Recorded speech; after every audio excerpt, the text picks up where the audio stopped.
Hello and welcome back to Anointed Fire. My name is Tiffany Kamini and today's question is, what's beautiful to you? We all have a different definition of the word beauty, and it's amazing if you talk to people from different cultures, they have a different view of what beauty is and what beauty is not.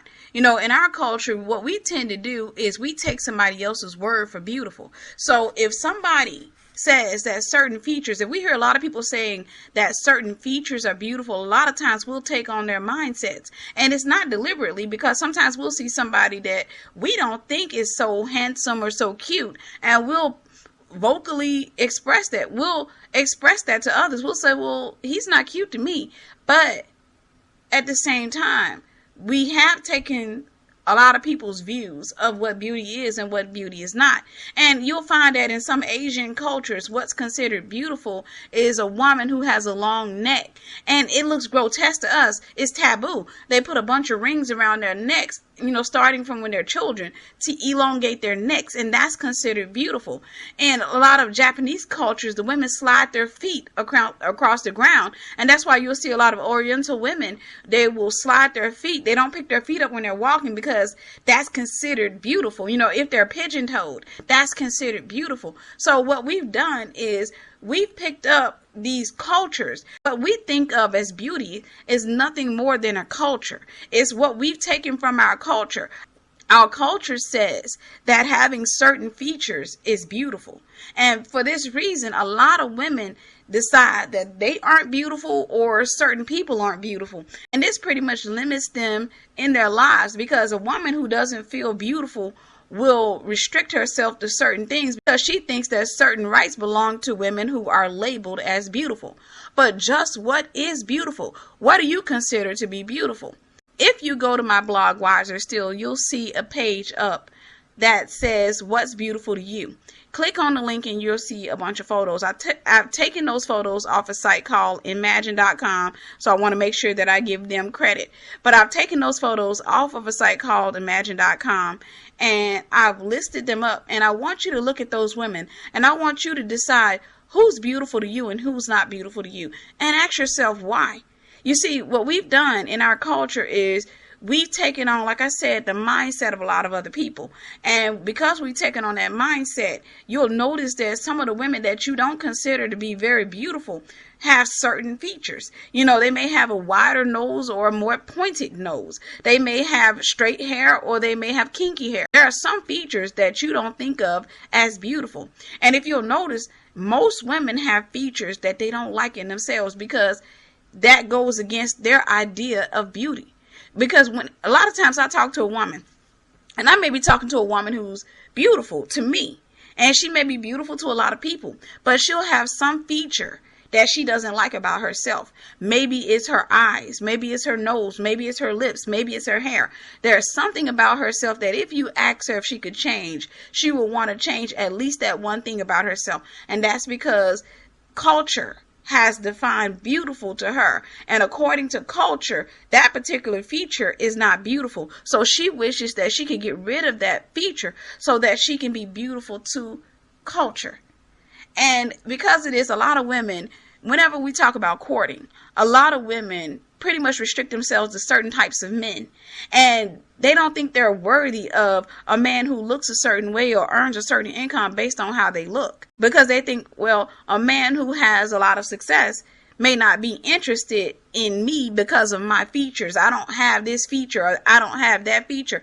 A friend of mine and we were talking about that one particular day, and we started to discuss how a lot of women think that powerful men want a certain type of woman. A lot of women say, well, a powerful black man, for example, wants a woman who looks Puerto Rican, or Latino, or even Caucasian. A lot of women think that men, or powerful men, want women who have certain features. For example, a lot of men who have power, who are in the black community, they like women who are Latino or Caucasian. And a lot of times you see that, and a lot of women think, well, because I don't fit that, because my skin's a little bit darker, my hair's a little bit kinkier, my nose is a little bit wider, then I can't attract that type of man. But that's not true. Here's the thing. When my friend and I were talking, one of the things I said is I would prefer to have a powerful man than a power-seeking man. Now, there's a difference. A power-seeking man has an idea of what he wants. So he pretty much lays a blueprint out before himself. He says, I want to achieve a certain amount of wealth. I want to achieve this and I want to achieve that. And what he does is he'll try to get around other men he sees as powerful. And most of the time, the men that he is attracted to or the men that he wants to get around are going to be men who are power seeking. So they have wives who look certain ways. So what he'll do is he'll position himself around men who have wives that have certain features, and he sees that as beautiful, and he's going to seek a wife like that. You'll see even within the celebrity community, a lot of the men have left the wives of their youth to pursue women that they feel like looks good on their arms. And because of this, a lot of women start to think, well, I'm not beautiful enough because I don't have those features. I'm not Puerto Rican. I don't have hair flowing down my back. And I don't have lighter skin. My skin's darker, so that means I'm not beautiful. And that's not true. One of the things when my friend and I were talking, we really had a powerful conversation, and we even discussed going on the radio live and just really recording our conversation sometimes, because sometimes we really believe that women could be blessed by hearing what we talk about. And I'm sure, you and your friends, you may have some deep conversations, but a lot of times we discuss relationships and issues amongst women. But one of the things we said, and one of the points I brought up was, look at T.D. Jakes. T.D. Jakes' wife is dark skinned. Look at, she's brown skinned. Look at Creflo Dollar's wife. Doesn't look Puerto Rican. She looks black. She's beautiful, but she looks black. But the thing is, some of the most powerful men aren't concerned with how long your hair is or how light your skin is. Only shallow men are concerned with that. Now, for men, that's not to say that if you happen to have a woman who's light skinned with long hair that you're shallow, because that may just be the woman you fell in love with. But that is to say that a lot of men who seek certain features are shallow. A lot of men who say, well, that's not beautiful to me because I want a woman that looks a certain way. They are shallow. And a lot of times what you see in those marriages is they have the appearance of wealth. They have the appearance of happiness. Behind those closed doors, they aren't happy. Because one thing a woman finds out soon enough is that it's no fun being anybody's trophy. It's no fun being in a house where the only value you have is when that man takes you outside of the house to present you to the world. The only value you have is to produce children who look like yourself so that he can feel powerful, so that he can feel as if he's on top of the game. It's no fun to have that role. And like I said, one of the things I said was I would rather have a powerful man than a power-seeking man. And the reason is, a powerful man, one of the things you'll notice that a lot of men of God who are powerful, they stay with their wives. They don't cheat. They are there. You don't hear anything about them. One of the things I brought up is about Denzel Washington, for example. Denzel Washington has a dark-skinned wife, and you don't hear anything about Denzel Washington. Now, I may be wrong because I haven't heard anything in a while, but you don't hear anything about Denzel Washington. And a lot of people came back and tried to say, oh, his wife isn't pretty. She is. She's beautiful. But the thing is, it's because culture has redefined beauty to them, and because of that, a lot of people who speak out against Denzel Washington's wife, or a wife who has darker skin and a wider nose, is most times a woman who has the features that she thinks that a man should seek for. She has those features, but she doesn't have the man.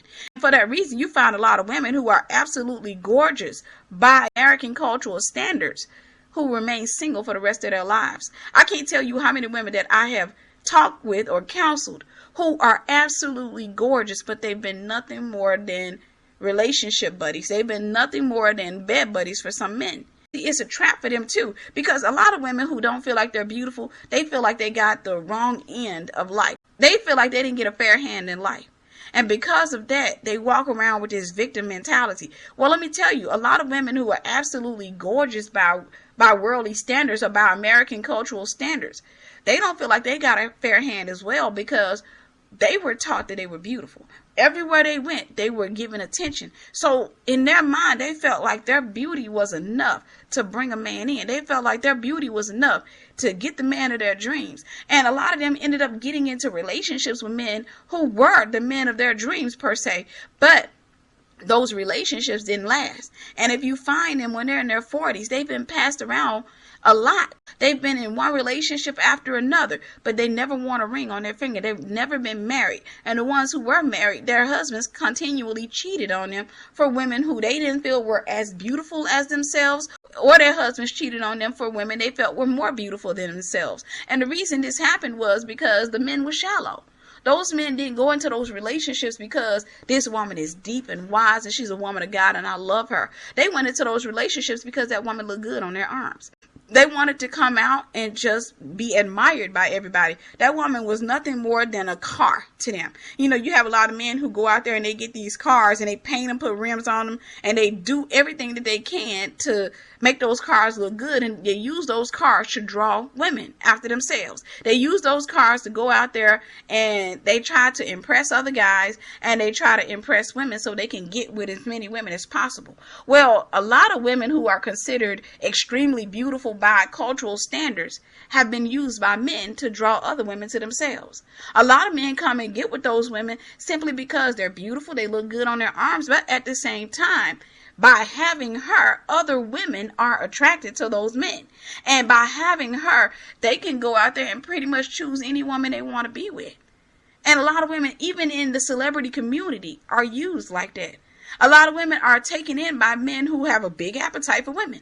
Because you got to understand, when a man gets with a woman, when he truly wants to settle down and get married and spend his life with a woman, and he wants to have children with her and remain faithful to her, he's not so much as concerned with how beautiful she is externally than how much of a wife she could be to him internally.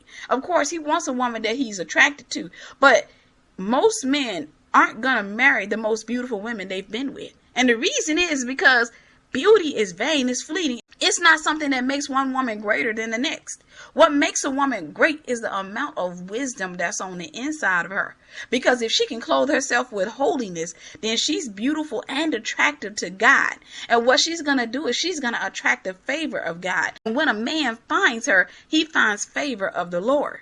See, the thing is, when a man goes out there, if you go out there and you get a celebrity in the world, what he's going to do, he's going to seek a wife who has certain features if he's trying to climb the ladder of success. Because Hollywood told him that beautiful meant that a woman must have long hair. Now, if he was from another country, if he was from one of those Asian countries where a woman had to have a long neck, he would probably seek the woman with the longest neck. So it goes with culture. It's all about culture. So the thing is, you should not desire a man who is power seeking. You should not desire a man who's looking to climb the ladder of success, because what he has to do this is he has to submit to culture. And if he gets with you, and let's say you did have those features and culture said that you were beautiful, the culture said that you were the woman that a powerful man should have on his arms, then culture would define your relationship for the length of your relationship, which means that your relationship would be dictated and controlled by culture. But at the same time, when God sends them out, God will send you a powerful man of God who is not power seeking, but he's powerful. There's a difference. If he's powerful, it's not a work that he has to do. He simply follows and fears the Lord. And he has the power of God in him, meaning he has the wisdom of God in him. Because he has that wisdom in him, what he's going to do is he's going to go out there and just do the will of God. He's not led by his flesh. He's not led by culture. He's not submitted to culture or the demons that are ruling over culture. What he does is he's simply going out there and serving the Lord. Now, if you get a power seeking man, he's going to submit to anything that he thinks he can get that power from. So then he's going to seek women that have certain features. He's going to seek certain types of women. Everybody has a right to have a preference. But the thing is, once we get delivered, that preference is pulled away from us, and God starts to deliver our minds, and he starts to teach us what beautiful is to him. And then we take on his mindset as opposed to the world's mindset. Because Hollywood teaches us that beautiful people who have big houses have better lives, and that's a lie. That's a lie from the pits of hell. Some of the happiest people that you will ever meet are people who are simply normal by cultural standards. People who just have found love. People who loved each other, not necessarily rich, but they're okay. They're just happy. And they spend the rest of their lives together, husband and wife. And whenever one passes away, they're there with each other holding hands, regardless of what happens to one. That's love. That's when you know that you've gotten true love. But don't let Hollywood sit up and mess up your mind and have you thinking that In order for you to have the life you want, you got to have certain features. And if you don't have those features, you're not beautiful. But because you can go out there and buy those features now, you should go out there, save your money, buy those features, and you'll get the wealth that you want and you'll live happily ever after. That's not true. Some of the women who indulge themselves, who go out there and buy the longest wigs and put on the most makeup, I'm going to tell you what happens to them. You rarely see them married. What happens to them most of the time is that they're used over and over again. And the reason is because they're wearing a costume. When a man comes out and he's a real man, and I'm not trying to be funny, I have to be truthful because I've counseled a lot of women. But when a man comes out and he's a real man and he loves and fears the Lord, that man is not looking at all that stuff. As a matter of fact, he's going to ask her to take it off. He's going to say, could you just try to be a little bit more natural for me? He's not going to be attracted to all of that extra. So whenever you see women who like to wear a bunch of wigs, a lot of makeup, and a bunch of colorful clothes, who are just a little bit too flashy, what they end up being is nothing more than characters. And when a man gets a character, he's getting a character for a character role in his life. That's a seasonal role. That's something that he wants to entertain himself for now. But eventually he's going to want to change the channel. See, whenever a man goes out seeking his God-ordained wife, he's going to go looking for a woman who he can relate to. He's not going to be looking for a woman who looks a certain way just so he can take her out and show her off. That's a shallow man. That's a power-seeking man. A power-seeking man wants to be envied by his friends. He wants to walk out. He wants everybody to say all hail to him, simply because he thinks in his mind that life is not great unless he has the power, the wealth, and the beautiful woman and the beautiful car. In his mind, he thinks that that's what makes him successful. I remember a man telling me that he really didn't date black women. And the reason he didn't date black women was because he thought black women only wanted money. But he was a power-seeking man. He was a man who wanted to climb the ladder of success. He wanted everything in life to just come his way. So he felt like black women were a step down, even though he was a black man with a black mother whom he claimed to have loved. The thing is, he was shallow in his mind. He was shallow in his thinking. Therefore, he could never make a good husband for any woman because he's shallow. In his mind, a black woman is inferior to a white woman. That's not the type of man you want on your arm. I don't care how much he makes or what college he goes to or what kind of achievements he has. That's not the type of man you want on your arms, because that man's not going to treat you right. He's going to always think that he can do better than you. And even if he goes out there and he gets a woman who by cultural standards is absolutely gorgeous, he's going to cheat on her. Think about some of the celebrities now that society worships. Those men have some wives that society says is absolutely gorgeous. And what do? The next thing you know, you hear about them, they're cheating. They're cheating on their wives. Do you really want to be on the other end of that? I would rather be with a man who loves me and fears the Lord, who sees me as beautiful, not through cultural eyes, but through the eyes of God, than to have a man who's looking at the natural me and is attracted to the natural me. Because what if I don't age well? What if something happens where I'm not as beautiful anymore? Then I stand the risk of losing that man. And that's a scary place to be, if you stand the risk of losing a man simply because your appearance changes. But if you are simply beautiful and God has determined that you are beautiful, and then at the same time society can say that you're beautiful, there's nothing wrong with being beautiful. But if you're just beautiful, you're just beautiful. But that's not what you want a man to be attracted to, because like I said, I have met so many women who by cultural standards are absolutely gorgeous. They are Hollywood gorgeous. But at the same time, they've never been married. And when I speak with them, they always saying they were in one relationship, the guy cheated on them for this woman, or the guy cheated on them for that woman. And those men went out there, and I've had several women, no joke, to tell me that they were surprised at the women that their ex-lovers chose to marry, because they didn't feel like those women were nearly as beautiful as themselves. And I had to really break it to them that when men go out and choose a wife, it's not so much about how beautiful she is. It's more so about how much he can relate to her. A man can get with a woman and have a woman that's absolutely gorgeous. I mean, beautiful. Everywhere she goes, people are looking at her. He can go out there and get himself another woman who's considered average looking. He may marry that average looking woman simply because he can relate to her. He can sit down and have a deep conversation with her. Whereas with the other woman, the only fun he has is in looking at her. The most fun he has is when he takes her outside and watches everybody else gawk after her.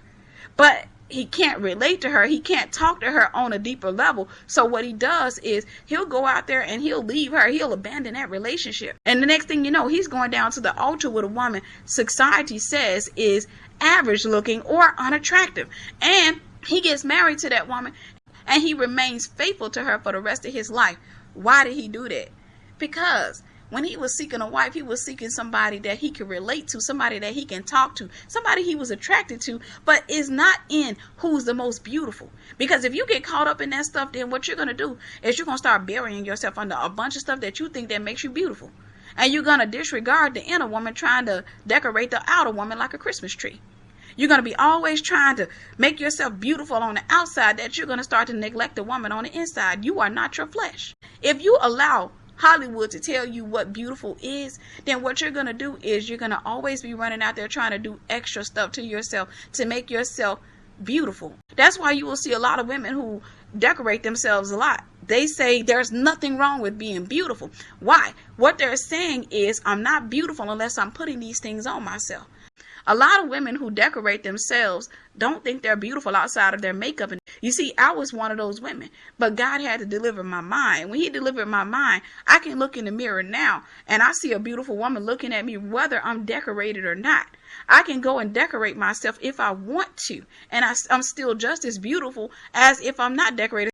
As a matter of fact, to myself, I'm more beautiful without all of the extras than I am with all of the extras. It took me a long time to get here because back in the day, if you know me, I used to layer myself with makeup. I had the base, the foundation, the mascara, the eyeliner, the eyeshadow, the lip liner, the lip gloss, lipstick, the blush, everything. Contact lenses, wigs. I had everything because I had bought into society's idea of what beautiful is. And I went and I tried to make myself look like that character.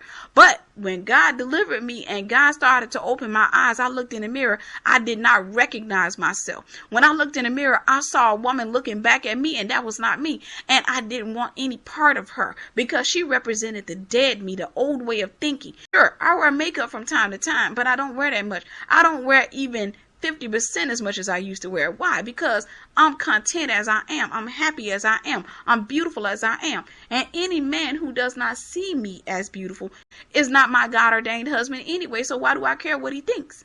It doesn't bother me. Any man who is in submission to culture is not a man I want in my life, because I need a man who's in submission to God.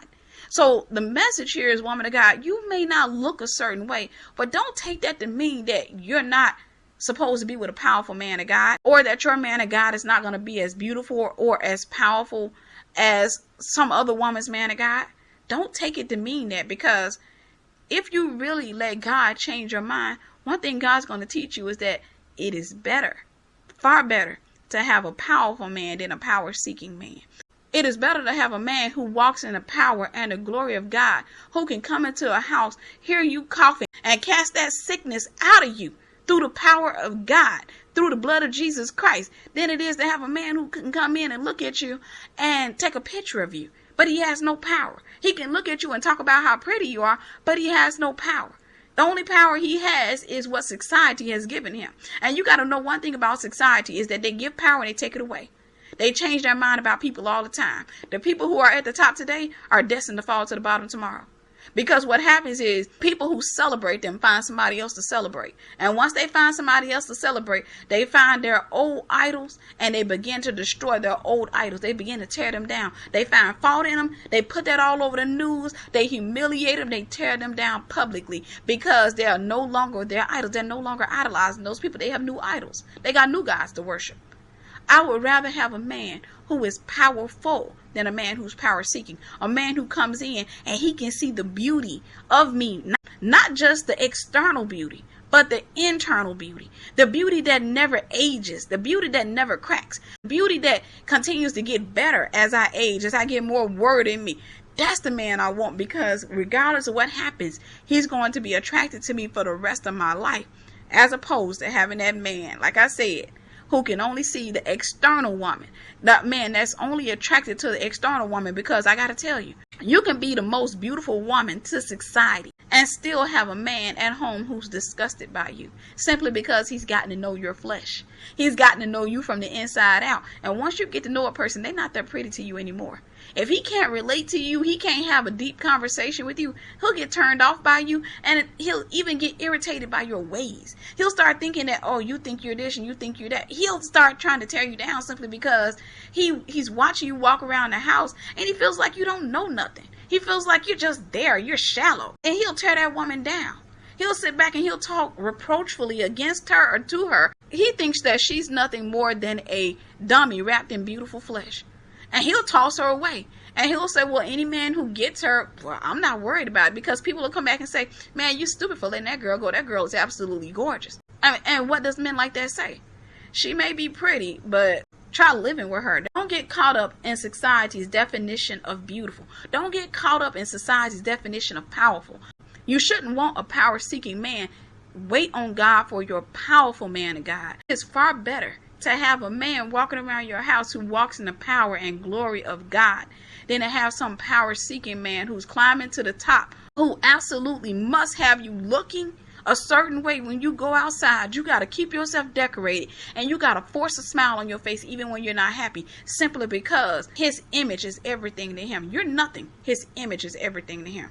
That's not a man that you want in your life, woman of God. You are beautiful as you are. Regardless of what society says, you are beautiful as you are. You got to get that in your understanding. Stop allowing the enemy to tell you that you're not beautiful. You are beautiful as you are. The enemy doesn't want you to know that you are beautiful as you are. That's why you see a lot of women who are confident and who by society's standards aren't beautiful. By society's standards, they are unattractive. And you'll see them with some extremely attractive men. And the reason is because they never accepted society's report against them. They didn't accept it. They went out there and they had such a confidence about themselves. And they went out there and they lived their life to the fullest. Simply because they didn't believe what society told them. They didn't allow culture to define what was beautiful to them and what was not beautiful to them. And you got to be the same way. You cannot allow culture to tell you that you're not attractive. At the same time, you cannot allow culture to tell you that you're so beautiful that the rules don't apply to you.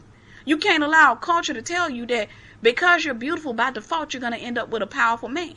If anything, you'll end up with a power-seeking man. And like I said, if you end up with one of those type of guys, I got to tell you, that is a nightmare. Because his whole life is about his image. His whole life is about what people think about him. It is not what you think about him that matters. To him, his whole life is about what people think about him. Woman of God, I hope this message blessed you. I love you. God bless you.